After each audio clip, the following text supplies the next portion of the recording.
Bien, alors il faut calculer pour le dessin que vous avez là en haut à droite de l'écran, la mesure de l'angle FZK. Première chose, avant de calculer quoi que ce soit, je vous conseille quand même d'aller voir sur le dessin où est l'angle FZK. Alors est-ce que vous voyez l'angle FZK? Bien, l'angle FZK se trouve ici. FZK, ça veut dire que le point du milieu du nom de l'angle, c'est le point Z, le sommet étant Z. Et un des côtés de l'angle s'appelle FZ et l'autre côté s'appelle ZK. Voilà, donc c'est cet angle-là dont nous devons déterminer la mesure. Qu'est-ce que nous avons pour déterminer la mesure de cet angle? Eh bien, nous avons deux angles dans un triangle. Et nous savons que lorsque nous avons deux angles dans un triangle, nous pouvons calculer le troisième angle. Parce que nous avons une propriété qui dit que quand on additionne les trois angles d'un triangle, eh bien le résultat donne toujours, vous vous rappelez, le résultat donne toujours 180 degrés. La somme des trois angles du triangle vaut 180 degrés. Donc, si on connaît 46 degrés et 104 degrés, on va pouvoir calculer le troisième angle du triangle. Vous me direz, oui, mais ce n'est pas l'angle qu'on nous demande. Ben oui, mais à l'aide de l'angle qu'on aura calculé, il sera facile ensuite de calculer l'angle que l'on nous demande. Alors voilà, on y va, on calcule. La question c'est calculer, donc on n'a pas le droit de mesurer au rapporteur pour donner la réponse. On a dit qu'on allait d'abord calculer le troisième angle du triangle qui va ensuite nous aider. Et on se sert de la propriété qui dit que la somme des angles du triangle vaut 180 degrés. Donc on calcule d'abord la mesure de l'angle FZU, qui est le troisième angle du triangle. Prenez un instant pour voir où il se trouve. Et quand on se sert d'une propriété, on la cite. On dit que la somme des angles du triangle FUZ vaut 180 degrés. Et maintenant, à votre avis, quel calcul va nous donner l'angle FZU, la mesure précise de l'angle FZU? Vous avez réussi à compléter? Eh bien, l'angle FZU, c'est ce qu'il manque à 104 et à 46 pour faire 180 degrés. Il y a plusieurs manières de voir les choses. Moi, par exemple, je prends 180, je lui enlève 104, je lui enlève 46, et ce qui reste, eh bien, ça va forcément être la mesure de l'angle FZU. Donc le calcul que je fais, c'est 180 moins 104 moins 46. Vous n'avez peut-être pas forcément fait le même. Maintenant, effectuez ce calcul et regardez si ça correspond au même résultat que vous avez trouvé.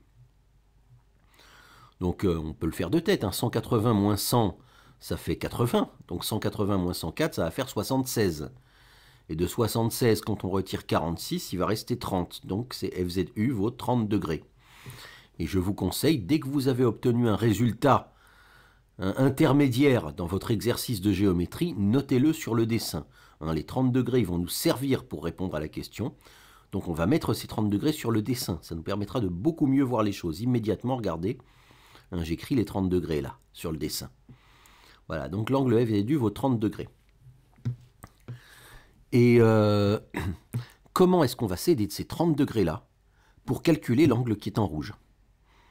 Vous voyez, si jamais vous voyez, vous mettez la pause, vous le faites tout seul, et ensuite on compare. Eh bien, quand je regarde l'angle de 30 degrés et l'angle qui est en rouge, c'est une configuration qu'on connaît, qu'on a vue dans les vidéos précédentes. Ça porte même un nom. Les angles FZK et FZU sont, est-ce que vous vous rappelez de ce nom? Eh bien, ce sont des angles, voilà, à eux deux, je vois qu'ils forment un angle plat, donc un angle de 180 degrés. Et deux angles qui, à eux deux, forment un angle de 180 degrés, s'appellent des angles supplémentaires. Peut-être avez-vous répondu des angles adjacents, vous avez raison, mais le fait que ce soit des angles adjacents, c'est vrai, mais ça ne nous donne pas d'informations sur la mesure du deuxième angle, sur comment on va calculer l'angle que j'ai marqué d'un point rouge, parce que c'est quand même ça notre but. Mais le fait qu'ils soient supplémentaires, ça nous dit que quand on les additionne, ça fait 180 degrés. Donc l'angle en rouge, quand je lui rajoute 30, ça doit faire 180 degrés. Ah ben ça devient facile maintenant. Donc, sachant cela, quel est le calcul que je vais faire pour trouver l'angle FZK qu'on me demande, l'angle qui est en rouge? Eh bien, si c'est ce qui manque à 30 degrés pour faire 180 degrés, eh bien je peux faire 180 et lui retirer les 30 degrés, il va bien rester juste l'angle FZK. 180 moins 30. Autrement dit, 150 degrés. Et voilà, nous avons en 2 étapes calculé l'angle FZK. Je vais juste faire une petite remarque. Remarquez ces 150 degrés.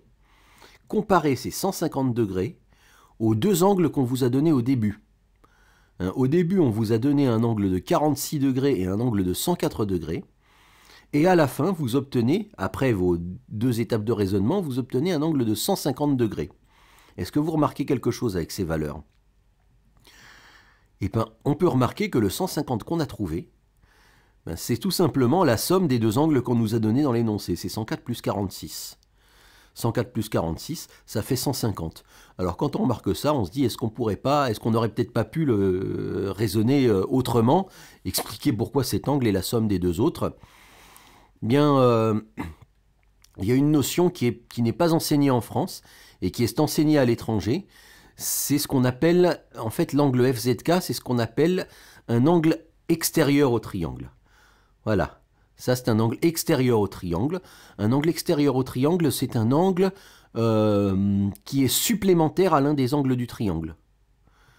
Voilà, et donc des angles extérieurs au triangle, il en existe... vous pouvez essayer de tous les répertorier dans un triangle, il en existe 6.